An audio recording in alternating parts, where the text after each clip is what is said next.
Is this the lapel we use? I'd like to thank the elders for giving me this opportunity today to be able to stand and speak from God's Word to you. I also want to apologize for not having a PowerPoint. Going back to where I used to attend, it was a smaller congregation, and we had an elder there who was very particular. And one day after using the PowerPoint, he was like, "Listen, I don't think you should be using this too much. It's a little bit of a crutch for you." Now, I didn't see anything wrong with it necessarily, but where I used to attend, it was like you were always in a heater. And the PowerPoint, it was like just a little heater right there next to you. So you're basically standing in 85-degree heat the entire time.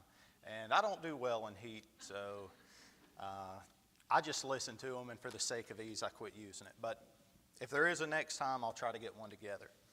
But growing up, how many of us here, whether it was from your parents, whether it was from maybe your grandparents, maybe it was you telling your children, you only get one chance to make a first impression. And once you've made that first impression, it's done. It's over. There's no do-overs.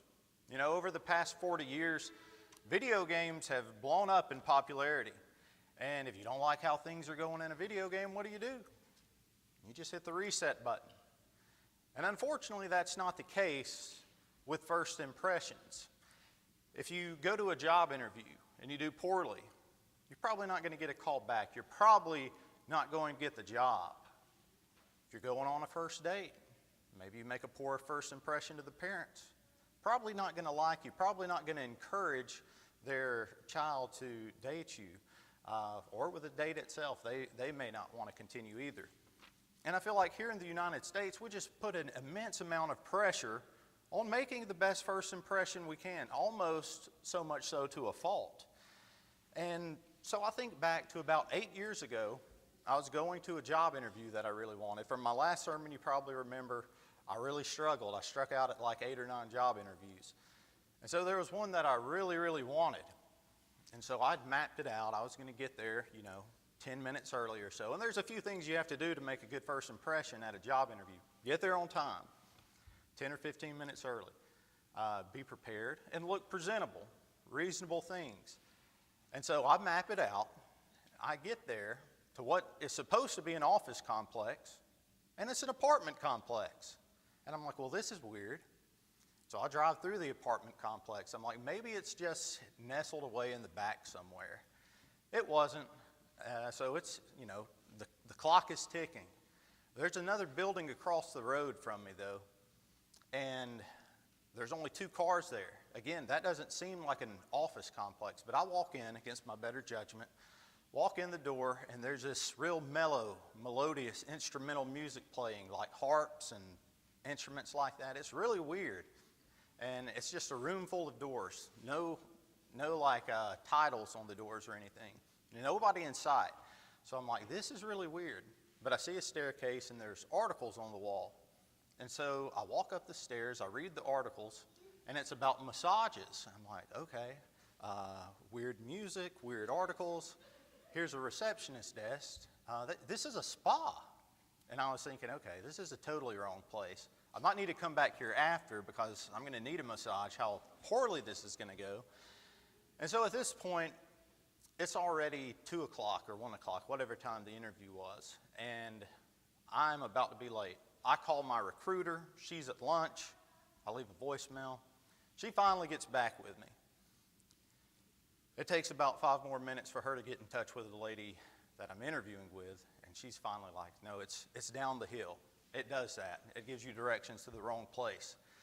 I'm like, well, that would have been helpful to know a little bit earlier. And so still, I go back down the hill, and there are 2 buildings that are identical, and they still look like apartment complexes. And so I start on the left, and there's 2 levels. Each level's about 200 yards around. And I walk around the top level. It's about 200 yards, and it's not there. I go to the bottom floor, walk around the entire level, and it's not there either. And so at this point, I'm about 15 or 20 minutes late to the interview, and I'm like, should I even go to this interview? I've made such a bad first impression, or I'm going to. I'm so late. So I keep going, go to the top floor at the next one, and that turns out to be the one that I need to be at. And the last door I come to is the one. And so based off what I said you need to do for a good first impression, be on time, 20 or 25 minutes late, that's out of the question. Be prepared. I like to look at my resume beforehand. I didn't get a chance to do that and look presentable. I'd been running about, 600 yards over the past 5 minutes, so I look like a mess. And in Alabama, you can imagine that to be the case. I'm going to put a mint in my mouth, sorry. Getting a little cotton mouth. But that just goes to talk about how making a first impression can be detrimental almost. Because based off of all those things, I shouldn't get that job. But as it turned out, I would go on to get that job. Because first impressions, I don't think they're as important as we make them out to be. We can't just focus on how we start. It turned out that the lady I interviewed with was also late when she interviewed for the job. She also graduated from Mississippi State, and the girl I was dating, who I ended up marrying, last time I didn't mention that, I was told, be sure to mention that if it comes up. But because of those things, it worked in my favor, and I got the job. But that's what we want to think about this morning. We want to do a character analysis we could do plenty of different characters, but we want to look at a first impression of a character and see if that's how they're remembered, or if they're remembered by how they finish later in their life. And so we want to talk about Saul this morning. And it's not the apostle who became Paul. We want to focus on King Saul. And so when you think about King Saul, what are some words that come to mind? Maybe rash, paranoid, angry, maybe impatient. There's probably not a lot of positive things that come to mind when you think about King Saul. Probably everyone's mind may also go to, he's tall. Maybe that's the most positive thing you can say about him. But to set the stage, in 1 Samuel chapter 9, we'll be spending our time exclusively in 1 Samuel this morning. But in 1 Samuel chapter 9, the people have ultimately rejected God as their king. They want to be like the other nations. And so they're demanding Samuel to give them a king. And so in verse 1, we're first introduced to this guy. It says, there was a man of Benjamin whose name was Kish, the son of Abiel, the son of Zeror, the son of Bechorath, the son of Aphiah, a Benjamite, a mighty man of power, and he had a choice and handsome son whose name was Saul. There was not a more handsome person than he among the children of Israel. From his shoulders upwards he was taller than any of the people. And so as we get this first glimpse of Saul, we see he looks the part of king. He's tall. And that's probably, like I said earlier, the one positive thing we note about him. But he would be someone that you look up to. He was someone who would be imposing. But more than that, sometimes when you watch medieval shows and they had monarchies or kings, sometimes they're grotesque and fat and ugly. This wouldn't be the case with Saul. It says he was more handsome than any person among the children of Israel. And so he looked the part of king. He looks how the ideal king should look, tall, dark, and handsome. That pretty much describes Saul.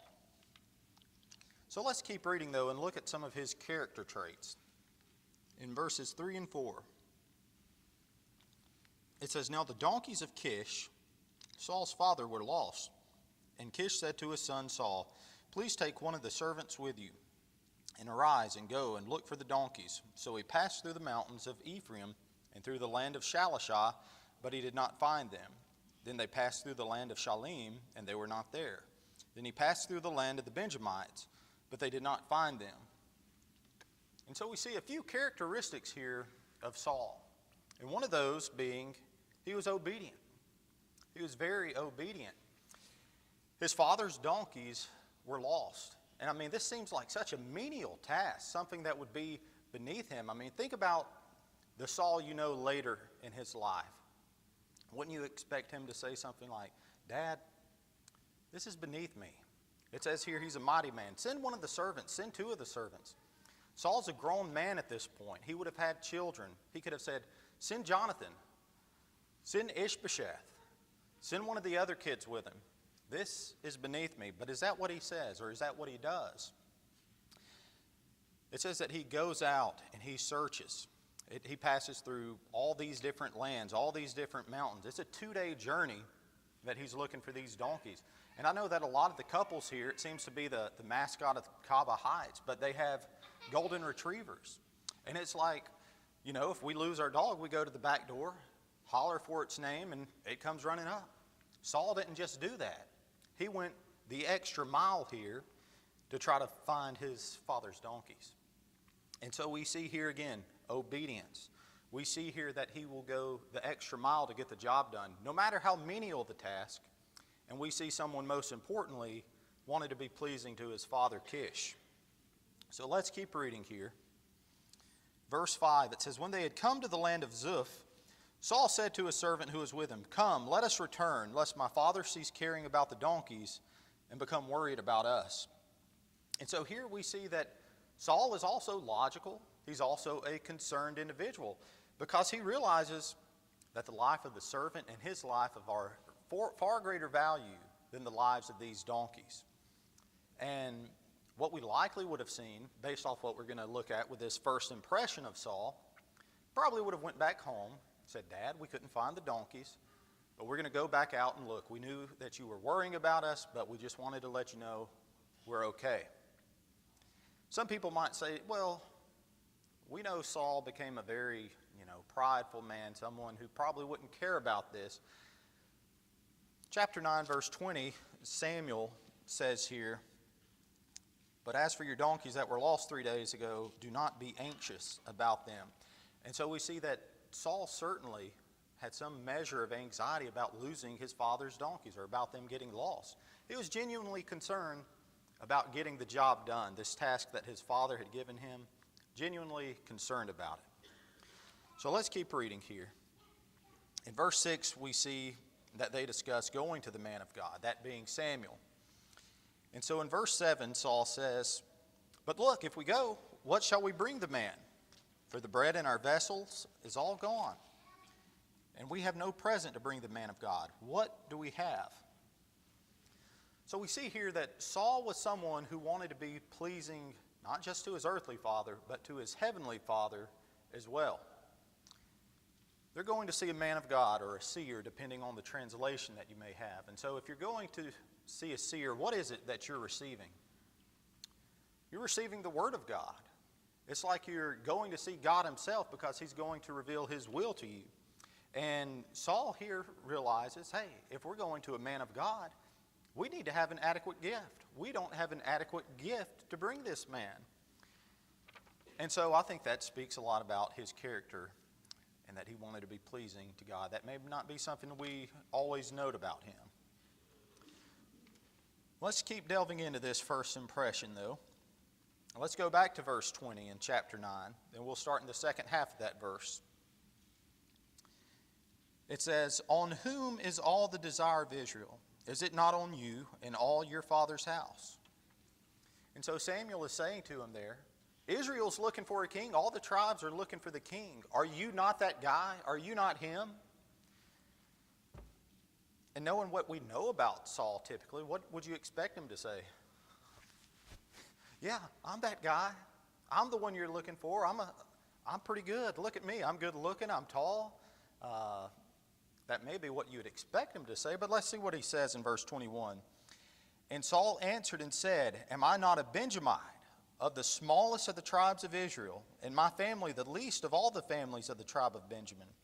Why then do you speak to me like this? So he's saying, are you sure you're not talking to the guy from Judah? You're talking to me. I'm from the smallest, the weakest tribe in Israel. I'm from the smallest family, and you're talking to me like this? I'm going to be the king? And so we see here that Saul was an extremely humble individual. He was a very humble man. Do we think or associate Saul with humility? I don't think we typically do.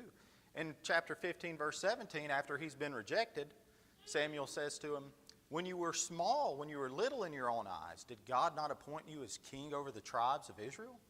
And so we see this was a genuine humility that Saul had at this point in time. Let's keep going a little bit more. Let's see if his character remains strong in this first impression. Let's go to chapter 10. In this chapter, Saul's anointed, and he's also proclaimed as king over Israel. And in verse 9, it says, so when he had turned his back to go from Samuel, that God gave him another heart, and all those signs came to pass that day. You know, people wait a long time to try to get a heart transplant, but God blessed Saul with a new heart that day. I think that's pretty cool. Not only that, it says that all those signs came to pass. What were those other signs? Well, let's take a look at verse 10. It says, when they came there to the hill, there was a group of prophets to meet him. Then the Spirit of God came upon him, and he prophesied among them. That being Saul. Do you associate Saul with the prophets? Do you think of Saul as being a prophet? Well, he at least prophesied on 2 occasions. And so a saying arose from this. Is not even Saul among the prophets? So we see God gave him a new heart. We see something we want to revisit in just a second. But the Spirit of God came upon him. And we see he was a prophet to some extent. Skipping to chapter 11. We see that the Nahash and the Ammonites have come up against the Israelites, against Jabesh Gilead, and they're going to make life miserable for them. And so they come to Saul. And so let's see what's going on in verse 5. It says, now there was Saul coming behind the herd from the field, and Saul said, what troubles the people that they weep? And they told him the words of the men of Jabesh. Then the Spirit of God came upon Saul when he heard this news, and his anger was greatly aroused. So he took a yoke of oxen, and he cut them in pieces, and sent them throughout all the territory of Israel by the hands of messengers, saying, whoever does not go out with Saul and Samuel to battle, so it shall be done to his oxen. And so what do we see here out of Saul? One thing that I find interesting is that no job was beneath him. He's already been proclaimed king at this point. And where do they find him? Tending to the sheep. He's doing blue-collar work. I mean, think about some of our past presidents. Think about Obama or Trump or Biden. I mean, can you imagine CNN or Fox or NBC coming to the White House looking for them? Hey, where's the president? Oh, they're out in the field plowing it, getting ready for harvest. You wouldn't find that. Maybe for a photo op, but you wouldn't find that. Here you find the king doing blue-collar work, and I think that speaks a lot about his character. Not only that, we see, once again, when this news is given to him, it says the Spirit of God came upon him. Think about who the Spirit of God would come upon. Many great men in the Old Testament. Go back to the book of Joshua, you see it with Joshua. Go to the book of Judges, you see it with Gideon.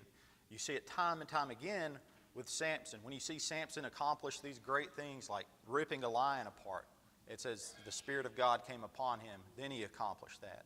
When he killed 1,000 Philistines with the jawbone of a donkey, it was after the Spirit of God came upon him. And so we see the same Spirit come upon Saul here. One more thing we see here, one thing we noted earlier, he may have an anger problem.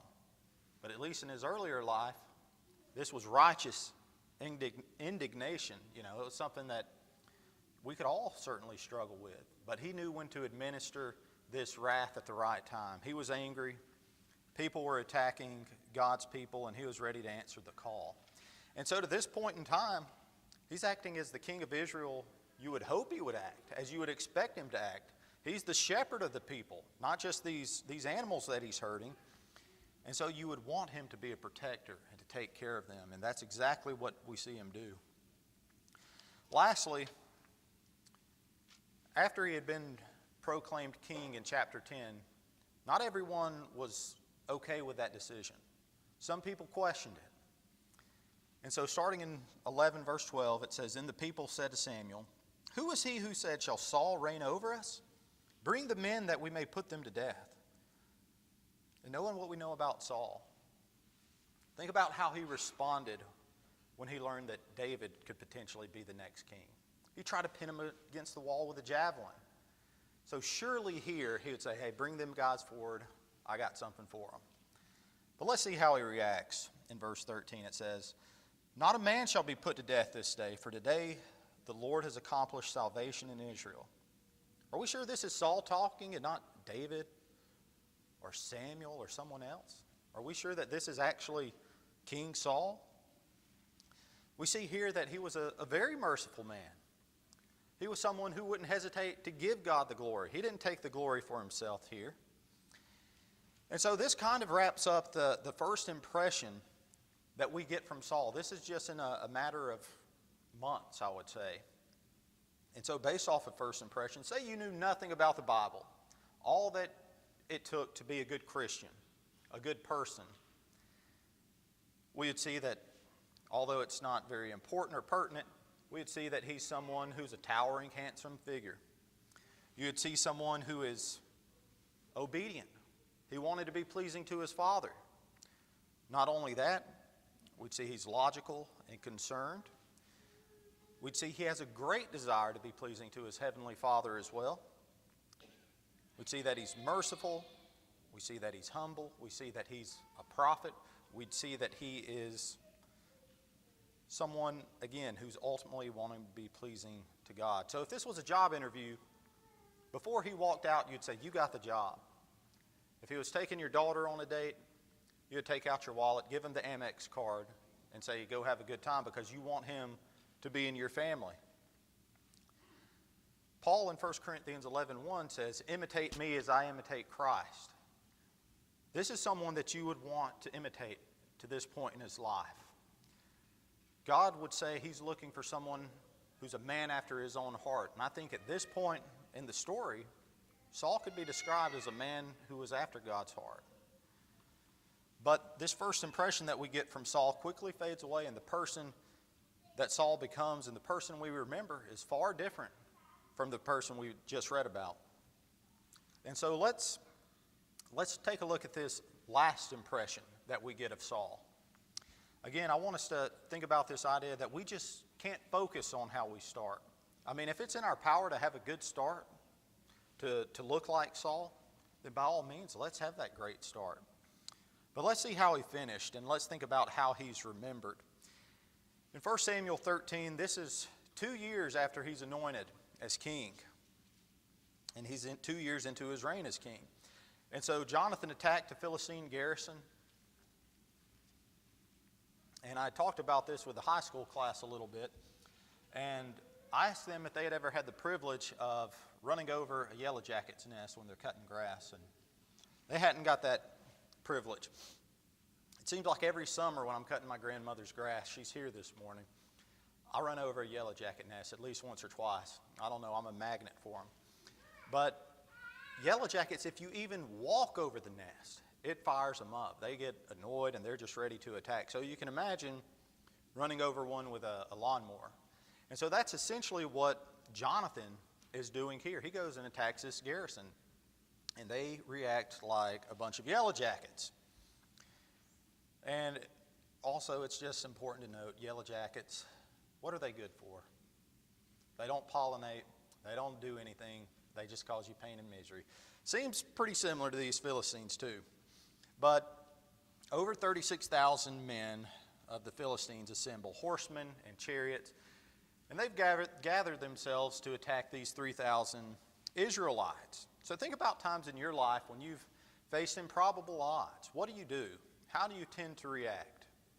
Is your faith bolstered? Do you rely on God and His Word, or do you lose faith and rely on your own knowledge and your own wisdom? Do what's smart in your own eyes. And so in this chapter, we see that Samuel was supposed to go meet Saul and offer sacrifices after 7 days. But he was a no-show. And so the people, as you can imagine, they start to scatter. They start to lose faith. They start relying on their own wisdom. And so what we know about Saul, we have two Saul's to gather on here, the first impression and what we typically think about with Saul. How's he going to react here? Well, let's pick up in verse 9. Saul will take matters in his own hands in chapter 13. It says, "So Saul said, 'Bring a burnt offering and peace offering here to me.' And he offered the burnt offering. Now it happened as soon as he had finished presenting the burnt offering that Samuel came, and Saul went out to meet him, that he might greet him. And Samuel said, 'What have you done?' Saul said, 'When I saw that the people were scattered from me, and that you did not come within the days appointed, and that Philistines gathered together at Michmash.'" Does that sound like us sometimes? When we make a mistake, do we like to make excuses? I mean, some of these things could have certainly been very well true. The people were scattering, but God has certain laws. Samuel, the man of God, gave him a certain command, and we see that he disobeyed both those things. So keep going. It says, "Then I said, 'The Philistines will now come down on me at Gilgal, and I have not made supplication to the Lord. Therefore I felt compelled and offered a burnt offering.' And Samuel said to Saul, 'You have done foolishly. You have not kept the commandment of the Lord your God, which he commanded you. For now the Lord would have established your kingdom over Israel forever. But now your kingdom shall not continue. The Lord has sought for himself a man after his own heart.'" And so we see here characteristics that we typically think of when we think of Saul. We see rashness, doing what he thinks right in his own eyes. He's not a Levite. He can't offer these sacrifices, but he thinks it would be better for him to offer these sacrifices and disobey God than listen to what God has distinctly said to him. So in the next chapter, Jonathan once again begins battle with the Philistines. And he takes his armor bearer in verse 6 in chapter 14. You probably already have this verse highlighted, but if you don't, it's worth highlighting. It says, "Jonathan said to the young man who bore his armor, 'Come, let us go over to the garrison of these uncircumcised. It may be that the Lord will work for us. For nothing restrains the Lord from saving by many or by few.'" And you know, that just goes to show, no matter what your number is, 2, I don't know how many Philistines there would have been in this garrison, a lot more than 2. But if you put your faith in God and you're trusting God, then he can accomplish a great victory from you or through you. We had a sermon preached on that at the church I last attended, and you know, it started out when I was younger, 100 members or so, but by the time I left, 20 members.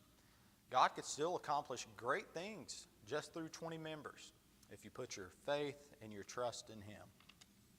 And so we see this faith that Jonathan had was contagious. In verse 7, his armor bearer said to him, "Do all that is in your heart. Go then. Here I am with you according to your heart." And so here we see Jonathan's faith. And one thing I think that also shows is that this faith we see in Jonathan was probably a result of how Saul had raised him. He had probably raised him to be this good man, to have this faith. But also, and more sadly, this faith that we see in Jonathan, 2 years prior, this is the faith that we'd see Saul displaying. And now that faith seems to be gone. And so as a result of this battle that's going to be going on between the Israelites and the Philistines, Saul makes a rash vow. Again, that quality we see coming up time and time again with Saul. And he says, "If anyone eats anything before sundown, you're going to be put to death." Jonathan's coming back from this battle. He sees a honeycomb. As you can imagine, he's hungry, and he eats it, and he's revitalized. Someone from the army sees it and said, "Did you not hear what your dad had said? Anyone who eats food before sundown is to be put to death." And so in 14 verse 29, we see Jonathan's reaction. It says, "Jonathan said, 'My father has troubled the land.'" Essentially, he's repeating what Samuel said the prior chapter. You have done foolishly. You are the cause of the trouble that this land is facing. Now, you might expect to hear that from your enemies, from people that don't like you. Of course, they're going to criticize you. But you expect your family to be your biggest fans, your biggest sympathizers. But here, Jonathan, his own son, saying he has troubled the land. In the next chapter, we see Saul's biggest test and perhaps his biggest failure as well. God sends him on a special mission, and he gives him very specific instructions. Back in the Exodus, the Amalekites had attacked the caboose of the Israelites, and because of that, God said, one day I'm going to repay you some retribution for what you've done. So that day of retribution is at hand, and God sends Saul to attack the Amalekites. And his instructions are pretty clear, I think. He says, utterly destroy the men, utterly destroy the women, the children, the animals, everything. I don't think there's much room to veer from those instructions. I don't see how you could mistake what God has asked you to do there. But let's see what Saul ends up doing in chapter 15, verse 9. It says, but Saul and the people spared Agag, and the best of the sheep, and the oxen, the fatlings, the lambs, and all that was good, and were unwilling to utterly destroy them. But everything despised and worthless, that they utterly destroyed. So we see from this obedient servant, and someone who was concerned with pleasing God and fulfilling his commands, we see someone who's living in open rebellion at this point to what God has asked. He's doing what he thinks right is in his own eyes at every occasion, it would seem. And so let's keep reading here to see how far he falls. It says in verse 10, now the word of the Lord came to Samuel, saying, I greatly regret that I have set up Saul as king, for he has turned back from following me and has not performed my commandments. And it grieved Samuel, and he cried out to the Lord all night. Always appreciated that little tidbit that they added in there, that Samuel grieved for Saul because he was genuinely interested in Saul's success. He had seen that the man he was 2 years ago was someone who wanted to be pleasing to God. And he sees now how far he's fallen. It says in verse 12, so when Samuel arose early in the morning to meet Saul, it was told Samuel, saying, Saul went to Carmel, and indeed he set a monument up for himself. And he has gone on around, passed by, and gone down to Gilgal. If you remember just a couple of chapters earlier, what had Saul done? He said, today this victory belongs to the Lord because he has accomplished a great victory here this day.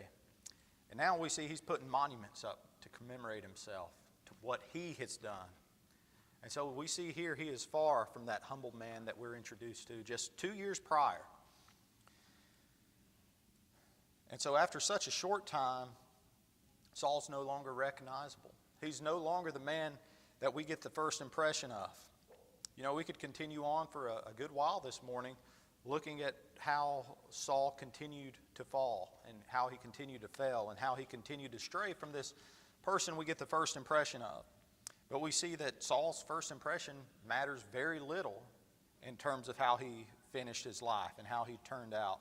And how often is this the case? How often do we see someone get a little fame, a little power, notoriety, money, success, whatever it is, and they begin to live in a completely different way?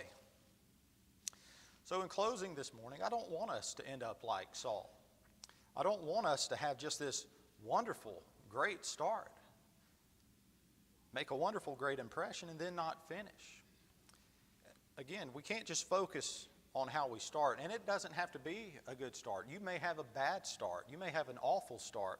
And it reminds me, 13 years ago, I ran in my first 5K. And I may not look like I like to run. I like to run a little bit. But I didn't know how those things were supposed to operate. And so the faster runners, are going to be near the starting line. And so when that gunshot or whatever they used to indicate the start of the 5K, they took off sprinting. And me being 20 years old and stupid at the time, I take off sprinting as well. And so a quarter mile into the race, I want to quit. I'm like, this is the worst I've ever felt in my life in terms of running. And I was thinking, a quarter mile is a lot shorter than a near 3 miles to continue. And so in terms of a start, you couldn't get much worse than that start. I ended up somehow finishing that race. But that's how life is, Maybe better described as a marathon than a 5K. But, there's going to be hurdles. There's going to be obstacles that pop up as we're running. And they may set us out for a little bit. If we make a bad first impression with God, That's okay. We don't want to make that bad first impression, but don't let that make you quit. Don't let that knock you out of the race. And so we could think about plenty of other characters. You could think about guys like King Manasseh. He had the worst start ever of any king, probably. And then we see he ended his life in a faithful place. Or as Tim talked about on Wednesday night with Paul, he had the worst first impression of any Christian, probably, dragging them out of their homes, murdering them, to eventually becoming a martyr himself. So this morning, if you find yourself in a situation where you haven't started well, or at any point in the race you haven't made this